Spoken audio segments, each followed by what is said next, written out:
Good morning all dear students, class 10th. Today's our new topic is some application of trigonometry.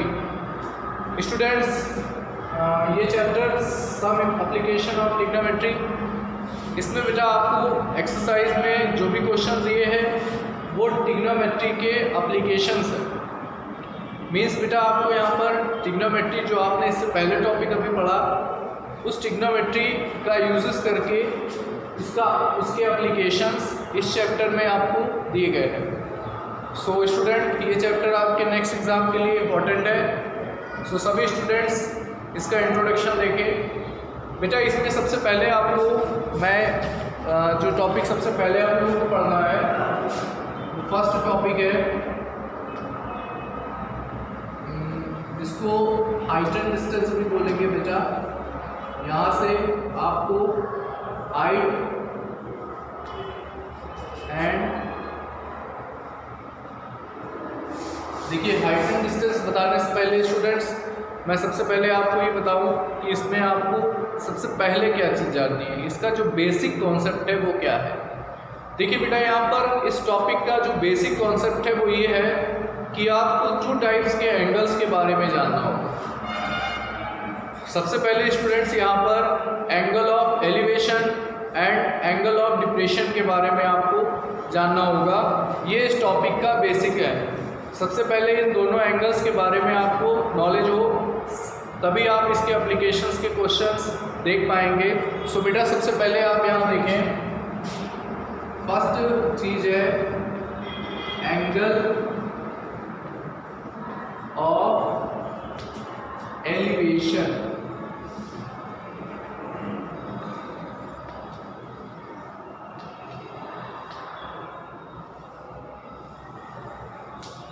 देखिए students, आपने इसको class 9th में इसका introduction अगर आपको नहीं मिला तो स्टूडेंट यहाँ पर देखेंगे एंगल ऑफ एलिवेशन।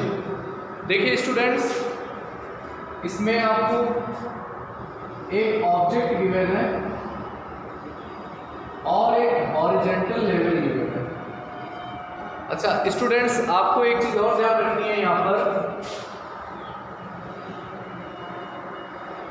जो इसके क्वेश्चंस आपको एक्सरसाइज में मिलेंगे स्टूडेंट्स, उसमें अगर आपको एक ट्री गिवन है या अगर आपको कोई इसमें फ्लोर गिवन है या कोई बिल्डिंग है या कोई इमारत गिवन है स्टूडेंट, सो आप यहाँ पर बिल्डिंग, लाइन या इमारत कुछ भी आपको अगर गिवन है सो उसके लिए आप एक स्ट्रेट लाइन ड्रॉ करेंगे और एक हॉरिजॉन्टल लेवल आप ड्रॉ करेंगे। यहाँ पर जो भी डायग्राम्स होंगे उसमें ट्री होगा या बिल्डिंग होगा, सो ट्री और बिल्डिंग के लिए एक सिंगल स्ट्रेट लाइन का यूज़ करेंगे और वो एक ट्रायंगल, राइट एंगल ट्रायंगल बनाएगा। सो आप यहाँ पर एक स्ट्रेट लाइन का यूज़ करेंगे। और देखिए स्टूडेंट, इसके बाद तो स्टूडेंट्स मैं यहाँ पे ये बता रहा था आपको कि अगर आपको एक बिल्डिंग की बात की जाए क्वेश्चन में, अगर आपको एक छत की बात की जाए, किसी भी अगर आपको ट्री की बात की जाए स्टूडेंट्स, सो आपको यहाँ पर एक स्ट्रेट लाइन का यूज़ करना होगा जो हॉरिजॉन्टल से परपेंडिकुलर होगा, जिससे कि स्टूडेंट ये आपका एक ट्रायंगल बन जाएगा। सो ये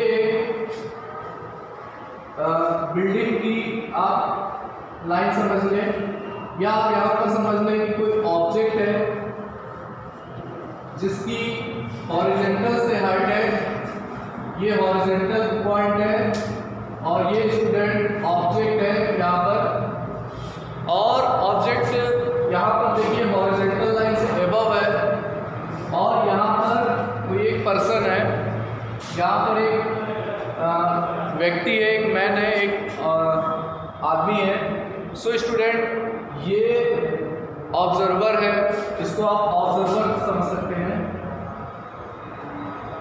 ये ऑब्जर्वर है और स्टूडेंट ये ऑब्जर्व करता है, ये यहाँ से इस ऑब्जेक्ट को देखता है, ये यहाँ से इस ऑब्जेक्ट को जब देखता है सो ये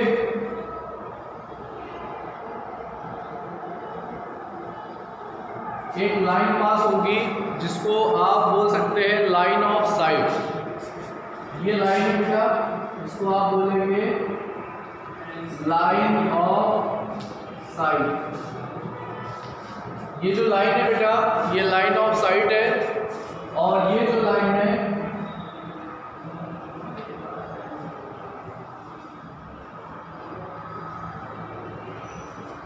ये बेटा आपको हॉरिजॉन्टल लाइन बोलेंगे आप इसको। ये लाइन ऑफ साइट है और ये एक हॉरिजॉन्टल लाइन है। सो देखिए स्टूडेंट्स, लाइन ऑफ साइट और हॉरिजॉन्टल लाइन, इनके बीच में जो एंगल फॉर्म हो रहा है that is called angle of elevation. So student, यहाँ एंगल ऑफ एलिवेशन कब फाउंड होगा? जब ऑब्जर्वर हॉरिजॉन्टल लाइन पर होगा और ऑब्जेक्ट हॉरिजॉन्टल लाइन से एबव होगा, ऊपर होगा। आप लोगों को ये ध्यान रखना होगा कि एंगल ऑफ एलिवेशन तभी फॉर्म्ड होगा जब ऑब्जर्वर हॉरिजॉन्टल लाइन पर होगा और जो ऑब्जेक्ट है वो ऑब्जर्वर से एबव होगा, ऊपर होगा। और स्टूडेंट, आप लोग इसको डेली लाइफ में भी यूज़ करते हैं। अगर आपको कोई भी ऐसा ऑब्जेक्ट देखना है जो आपके लेवल से ऊपर है, तो आपको ऐसे करके ऊपर देखना होगा। और बेटा, अगर आपको कोई भी ऐसा ऑब्जेक्ट देखना है जो आपसे नीचे है, यानी आप छत पर हैं और वो ऑब्जेक्ट आपसे नीचे है, तो आपको इस तरह से देखना होगा नीचे की ओर। तो यहाँ पर आपको ध्यान रखना होगा कि आप ऑब्जर्वर हैं, जो आप नीचे हैं, और जो ऑब्जेक्ट है वो आपके लेवल से ऊपर है। जब ऑब्जेक्ट आपके लेवल से ऊपर होगा तो आपको बेटा ऊपर होके ऐसे देखना होगा, आपको अपनी सर को ऊपर करके देखना होगा। तो एंगल ऑफ एलिवेशन तभी फॉर्म्ड होगा जब ऑब्जेक्ट आपके लेवल से ऊपर होगा। अगर आपके लेवल से ऑब्जेक्ट नीचे है तो ये एंगल ऑफ एलिवेशन नहीं होता स्टूडेंट, ये एंगल ऑफ डिप्रेशन होता है। सो आपको बेटा ये ध्यान रखना होगा कि एंगल ऑफ एलिवेशन तभी होगा जब ऑब्जर्वर आप हैं जो कि हॉरिजॉन्टल लाइन पर है और ऑब्जेक्ट सी है जो कि ऊपर है। सो ऐसे में बेटा ये थीटा एंगल ऑफ एलिवेशन होता है। सो एंगल ऑफ एलिवेशन की डेफिनेशन ये होगी, the angle formed by the angle formed by the line of sight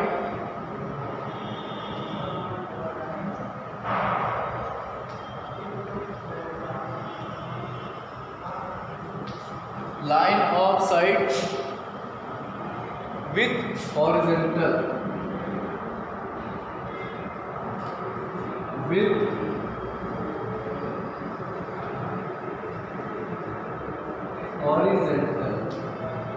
ये बेटा अलग टाइप का है।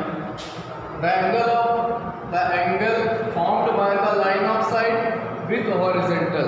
देखिए ये लाइन ऑफ साइड है, ये बेटा आपकी आइज और ऑब्जेक्ट को कनेक्ट करती हुई लाइन से। अगर आप किसी भी ऑब्जेक्ट को, आप जो आपके लेवल से ऊपर है वो ऑब्जेक्ट, अगर आप उस ऑब्जेक्ट को देखते हैं बेटा, तो आपकी आइज और उस ऑब्जेक्ट को कनेक्ट करने वाली एक इमेजिनरी लाइन है स्टूडेंट। ये एक इमेजिनरी लाइन है बेटा, इसको आप देख नहीं सकते हैं क्योंकि आप किसी भी ऑब्जेक्ट को जब आप देखेंगे तो आपकी आइज और उस ऑब्जेक्ट को कनेक्ट करने वाली एक इमेजिनरी लाइन बनती है जिसे आप ऑब्जर्व या देख नहीं सकते, जिसको आप फील नहीं कर सकते क्योंकि ये इमेजिनरी लाइन है। आप इसको केवल फील कर सकते हैं, इसको आप देख नहीं सकते। तो आपकी आइज और ऑब्जेक्ट को कनेक्ट करने वाली लाइन जो इमेजिनरी लाइन है उसे लाइन ऑफ साइट बोलेंगे स्टूडेंट। और आपकी आइज से हॉरिजॉन्टल लाइन एक पास होगी जो कि फ्लोर है, अगर आप फ्लोर पे खड़े हैं तो फ्लोर के पैरेलल होगी, अगर आप छत पे खड़े हैं तो ग्राउंड के पैरेलल होगी। सो स्टूडेंट ये एक हॉरिजॉन्टल लाइन है। तो लाइन ऑफ साइट क्या है? आइज, ऑब्जर्वर की आइज और ऑब्जेक्ट को कनेक्ट करने वाली एक इमेजिनरी लाइन है स्टूडेंट, ये लाइन ऑफ साइट है। और हॉरिजेंटल लाइन क्या है स्टूडेंट्स? हॉरिजेंटल लाइन है आपके आईज से फ्लोर ग्राउंड के पैरेलल एक हॉरिजेंटल लाइन जो पास होगी, ये भी बेटा इमेजिनरी लाइन है, वो होगी हॉरिजेंटल लाइन या हॉरिजेंटल लेवल आप इसको कह सकते हैं।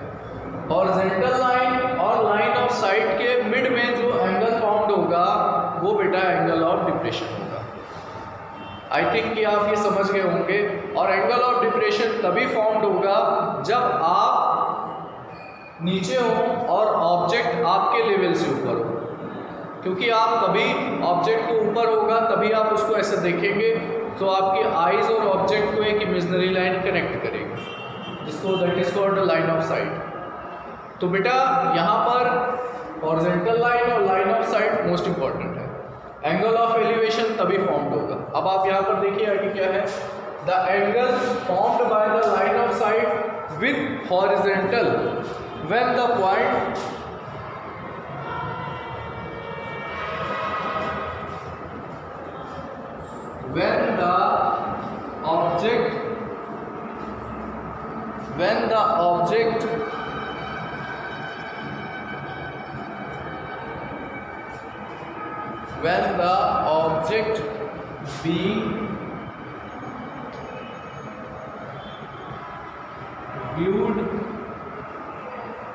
when the object being viewed is above the horizontal level, ये बेटा एंगल ऑफ डिप्रेशन होगा। सो एक बार फिर से देख लें, the angle formed by the line of site. देखिए बेटा, लाइन ऑफ साइट को मैंने अभी बताया आपकी ऑब्जर्वर की आईज और ऑब्जेक्ट को कनेक्ट करने वाली इमेजिनरी लाइन है ये लाइन ऑफ साइट। और इसके बाद विथ हॉरिजॉन्टल, बेटा लाइन ऑफ साइट और हॉरिजॉन्टल लेवल ये है। हॉरिजॉन्टल लेवल मीन्स जैसे आप ऐसे खड़े हैं, तो हॉरिजॉन्टल मीन्स फ्लोर के पैरेलल एक लाइन जो हॉरिजॉन्टल जाएगी, ये भी इमेजिनरी लाइन है स्टूडेंट्स। इसको भी आप केवल इमेजिन कर सकते हैं, इसको आप रियल में नहीं देख सकते। तो with horizontal when the object being viewed is above the horizontal level. यहाँ पर जो ऑब्जेक्ट है बेटा वो अबव द हॉरिजॉन्टल लेवल हो, मीन्स ऑब्जर्वर आप है अगर, तो आप किसी ऐसे ऑब्जेक्ट को देख रहे हैं जो आपके लेवल से ऊपर है। जैसे आप किसी छत को, किसी ट्री को देख रहे हैं, किसी बिल्डिंग को देख रहे हैं, किसी मीनार को देख रहे हैं। सो स्टूडेंट ऐसे में वो आपके लेवल से ऊपर है ऑब्जेक्ट। सो ऐसे में always angle of elevation formed होगा। इसके बाद एक सेकेंड एंगल है स्टूडेंट, इसमें मैं आपको इसमें इतना ज़्यादा इसलिए टाइम दे रहा हूँ क्योंकि स्टूडेंट सम एप्लीकेशन ऑफ ट्रिग्नोमेट्रीज में हाइट एंड डिस्टेंस के क्वेश्चंस मिलेंगे, हाइट एंड डिस्टेंस। और देखिए स्टूडेंट, ये एक राइट एंगल ट्रायंगल होगा, ये लाइन जो आप देख रहे हैं ये हाइट है, और हाइट में बिल्डिंग, मीनार, फ्लोर, इसमें आप हाइट में कुछ भी ले सकते हैं बेटा। और ये जो आप देख रहे हैं ये लाइन ऑफ साइड है, ये हॉरिजॉन्टल लाइन है। इसके बाद देखिए second angle of depression. Angle of depression के बारे में जानिए क्या होता है। इसके पहले वीडियो पॉज करके बेटा इसे नोट कर लें अच्छे से फेयर कॉपी में, और इसके बाद देखिए students next topic angle of depression. बेटा देखिए यहाँ पर एंगल ऑफ डिप्रेशन के बारे में आपको जानना है यहाँ पर, क्योंकि हाइट एंड डिस्टेंस में बेटा पूरा क्वेश्चन डिपेंड करता है आपके डायग्राम पे। अगर आपने क्वेश्चन में डायग्राम गलत बनाया या डायग्राम रॉन्ग हो गया तो बेटा पूरे क्वेश्चंस वो रॉन्ग हो जाएगा, क्योंकि यहाँ पर पूरा कैलकुलेशन डिपेंड करता है जो आप यहाँ डायग्राम बनाएंगे। सो स्टूडेंट आप यहाँ पर डायग्राम तभी करेक्ट बना पाएंगे जब आपको ये क्लियर होगा कि एंगल ऑफ डिप्रेशन यहाँ पे बनेगा या एंगल ऑफ एलिवेशन बनेगा। स्टूडेंट आप लोग ध्यान से देखिए, यहाँ पर स्टूडेंट्स ये हॉरिजॉन्टल लेवल है, एक स्ट्रेट लाइन है, ये हॉरिजॉन्टल लेवल है।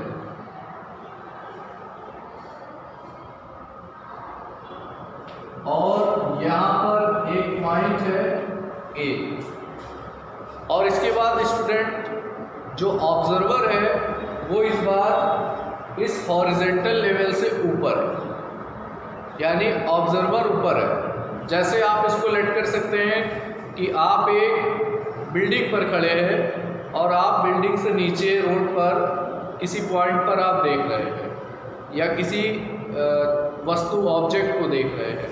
सो स्टूडेंट ये एक हॉरिजॉन्टल लाइन है जिसे आप अर्थ समझ सकते हैं, पृथ्वी समझ सकते हैं या फ्लोर समझ सकते हैं, और इस पर कोई बिल्डिंग है या कोई पेड़ है, ट्री है या कोई फ्लोर है जिस पर ऑब्जर्वर है। तो आप यहाँ पर एक सिंगल स्ट्रेट लाइन का यूज़ करेंगे। ये स्ट्रेट लाइन हॉरिजॉन्टल से 90 डिग्री पर होगी, क्योंकि कोई भी बिल्डिंग या ट्री जो होती है वो फ्लोर से 90 डिग्री पर ही होती है। ऐसा नहीं होता स्टूडेंट कि ये बिल्डिंग या ये ट्री 90 डिग्री से कम या ज़्यादा हो, ये 90 डिग्री पर ही होती है स्टूडेंट। सो इस बार ये एक 90 डिग्री वाला स्ट्रेट लाइन है और ये पॉइंट बी है, और इस बार यहाँ पर एक ऑब्जर्वर खड़ा है या बैठा है, यानी ये बिल्डिंग समझ लें आप इसको, और यहाँ पर एक ऑब्जर्वर है जो ऑब्जर्व करेगा, कोई पर्सन समझ ले यहाँ पर। सो ये एक ऑब्जर्वर है। इस पॉइंट को आप सिलेक्ट करें और इसको आप सिलेक्ट करें और यहाँ पर ऑब्जर्वर है, यहाँ पर कोई ऑब्जर्वर है स्टूडेंट। अब बेटा आप लोग ध्यान से देखें, ये ऑब्जर्वर है इस पॉइंट पर, ये पॉइंट सी है, यहाँ पर ऑब्जर्वर है। अब देखिए स्टूडेंट, मैंने आपको अभी बताया कि एंगल ऑफ एलिवेशन कब फाउंड होगा, जब दो लाइंस हों, और वो दो लाइंस में फर्स्ट लाइन ऑफ साइड हो और सेकंड हॉरिजॉन्टल लेवल हो। अब स्टूडेंट अगर कोई ऑब्जर्वर फ्लोर से इतनी हाइट पर है तो यहाँ पर हॉरिजॉन्टल लाइन तो पॉसिबल नहीं है स्टूडेंट, यहाँ पर हॉरिजॉन्टल लाइन पॉसिबल नहीं है। सो एंगल ऑफ डिप्रेशन किस तरह से फाउंड होगा? सो इसके लिए आप लोग यहाँ पर ये बताएं कि ये जो लाइन है यहाँ से आप ऑब्जेक्ट ए पॉइंट पर है, इसको आप ऑब्जेक्ट सेट कर लें, ये एक ऑब्जेक्ट है और पॉइंट सी पर एक ऑब्जर्वर है। सो ऑब्जर्वर का जो हॉरिजॉन्टल लेवल है वो यहाँ पर नहीं है, यहाँ पर हॉरिजॉन्टल लेवल ए बी है। सो आप ए बी के पैरेलल एक हॉरिजॉन्टल लेवल पॉइंट सी से बनाएंगे। सो पॉइंट सी से एक हॉरिजॉन्टल लेवल बनाएंगे और उसके बाद लाइन ऑफ साइट बनाएंगे। देखिए स्टूडेंट्स, इस बार ऑब्जेक्ट पॉइंट ए पर है और ऑब्जर्वर पॉइंट सी पर है, यानी कि आप ऑब्जर्वर हैं जो कि हॉरिजॉन्टल लेवल से ऊपर है, यानी एक बिल्डिंग है या कोई ट्री है, और ऑब्जेक्ट इस बार नीचे है। सो आप सबसे पहले इसको यहाँ से ऐसे देखिए,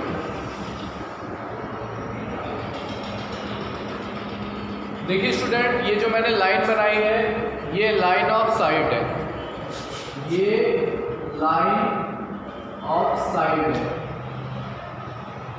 लाइन ऑफ साइट एक इमेजिनरी लाइन होती है स्टूडेंट, जो आपके आई से ऑब्जेक्ट को कनेक्ट करती है, बट ये एक इमेजिनरी लाइन है जिसे आप केवल इमेजिन कर सकते हैं, आप इसको रियलिटी में नहीं देख सकते। सो आप जब भी कोई ऑब्जेक्ट ऐसे देखेंगे तो आपकी आईज और ऑब्जेक्ट को कनेक्ट करने वाली एक इमेजिनरी लाइन बनती है जिसे आई ऑफ साइट कहते हैं। इससे पहले मैंने अभी बताया आपको। और देखिए, इस पॉइंट सी से हॉरिजॉन्टल लेवल आपको लेना होगा और यहाँ पर हॉरिजॉन्टल लेवल ए बी है। सो आपको ये लेवल ए बी के पैरेलल एक लेवल यहाँ पर इमेजिन करना होगा। सो वो इमेजिन करेंगे जब आप इसको इस तरह से इमेजिन कर लें कि ये एक हॉरिजॉन्टल लेवल है जो कि AB के पैरेलल है, और इसको आप एज्यूम करेंगे ये इसके पैरेलल हॉरिजॉन्टल लेवल है जो कि यहाँ पर ऑब्जर्वर के आईज को कनेक्ट करता है। अब देखिए स्टूडेंट, हॉरिजॉन्टल लेवल और लाइन ऑफ साइट के बीच में यहाँ पर एक एंगल बन रहा है जिसको आप थीटा बोलेंगे। यही एंगल ऑफ डिप्रेशन होगा स्टूडेंट। ये जो एंगल यहाँ पर फॉर्म्ड हो रहा है ये एंगल ऑफ डिप्रेशन होगा। और स्टूडेंट एक चीज़ और ध्यान रखें, यहाँ पर जो ट्रायंगल्स की ज्योमेट्री होती है उसके अकॉर्डिंग ये लाइन और ये लाइन पैरेलल है एक दूसरे के। ये लाइन और ये लाइन, इसको आप डी पॉइंट रेड कर लें। सो ये लाइन CD और AB लाइन पैरेलल है। सो ये एंगल और ये एंगल दोनों सेम होंगे। इसको बोलते हैं वर्टिकली अपोजिट एंगल। ये एंगल नहीं स्टूडेंट्स, ये वर्टिकली अपोजिट एंगल नहीं है, ये एंगल है थीटा। ये लाइन और ये लाइन पैरेलल है और ये ट्रांसवर्स लाइन है। सो इसको अल्टरनेट इंटीरियर एंगल बोलेंगे। ये थीटा, सो ये भी एंगल थीटा होगा क्योंकि ये दोनों लाइन AB और CD लाइन पैरेलल्स है। सो ये वर्टिकली अपोजिट एंगल नहीं है स्टूडेंट, ये एंगल है अल्टरनेट इंटीरियर एंगल और ये दोनों एंगल सेम होंगे। सो स्टूडेंट यहाँ पर एंगल ऑफ डिप्रेशन की जो डेफिनेशन होगी वो क्या होगी देखिए। सो स्टूडेंट देखिए डेफिनेशन है, the angle formed by the line of sight imaginary line है with the horizontal when the object is below the horizontal level. यहाँ पर देखिए ऑब्जर्वर ये है और ऑब्जेक्ट यहाँ पॉइंट A पर है। सो ऑब्जेक्ट ऑब्जर्वर से बिलो है और जब बिलो होगा सो स्टूडेंट यहाँ पर एंगल ऑफ डिप्रेशन जनरेट होगा, बनेगा। बट ज्योमेट्री के अकॉर्डिंग ये लाइन CD और ये लाइन AB हॉरिजॉन्टल लेवल है, दोनों पैरेलल है। सो ये एंगल और ये एंगल सेम होगा, इसको अल्टरनेट इंटीरियर एंगल बोलते हैं स्टूडेंट्स। सो ये एंगल ऑफ डिप्रेशन है। आज बेटा आपको ये दोनों चीज़ें अच्छे से पढ़नी है और कल आपको मैं इसके आगे की नॉलेज दूंगा। ये टॉपिक भी इम्पॉर्टेंट है बेटा, इसको आप फेयर कॉपी में नोट कर लें। अगर कोई आपका डाउट्स है तो आप मेरे पर्सनल नंबर पर हमसे बात कर सकते हैं। Thank you all students.